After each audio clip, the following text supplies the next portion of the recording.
on the tragedy, devastation that's unfolding in Japan. In fact, around 33,500 households are without power after Japanese quakes. In fact, 33,500 households, like we're talking about the visuals on their screens, they're absolutely distressing visuals of the earthquakes that are coming in from Japan at this point in time. In fact, tsunami waves have already started hitting various Japanese places. Two places have been hit as of now.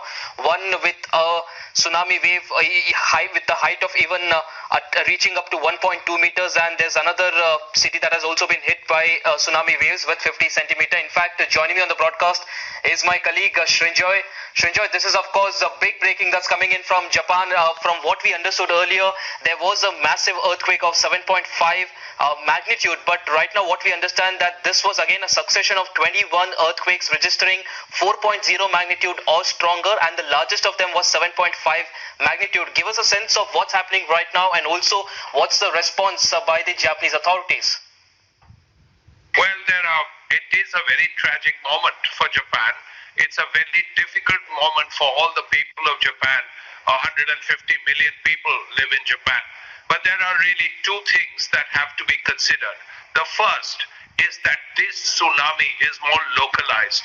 It's not going to be as bad as the previous one, where in 2004, where over 2 lakh people died.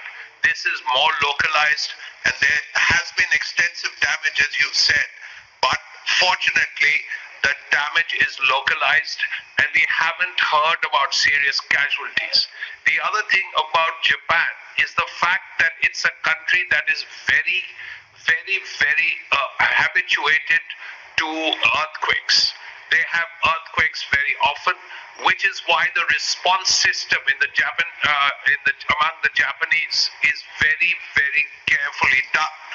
As a result, you can see that there are likely to be fewer casualties. Yes, we know that one of the nuclear power plants, or perhaps two of them, have been damaged to an extent. But hopefully that problem will not get exacerbated. There have been problems with nuclear power plants in the past with tsunamis, as you're well aware. But after that, there has been efforts to ensure that it doesn't happen again. So as a result, let's hope that there will not be another Fukushima.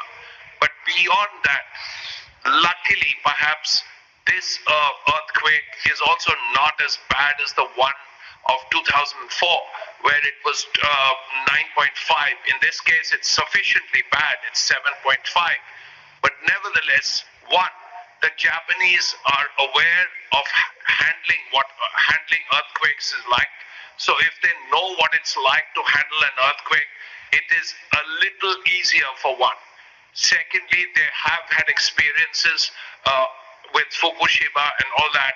So they've also learned from those experiences. So hopefully, while there is damage to power plants, to nuclear power plants, it will not be as bad, because the Japanese as a government and as a society are probably more ready for earthquakes. And also the fact that Fukushima has happened, they have the wherewithal, they have the understanding to know what they can do, what has to be done in the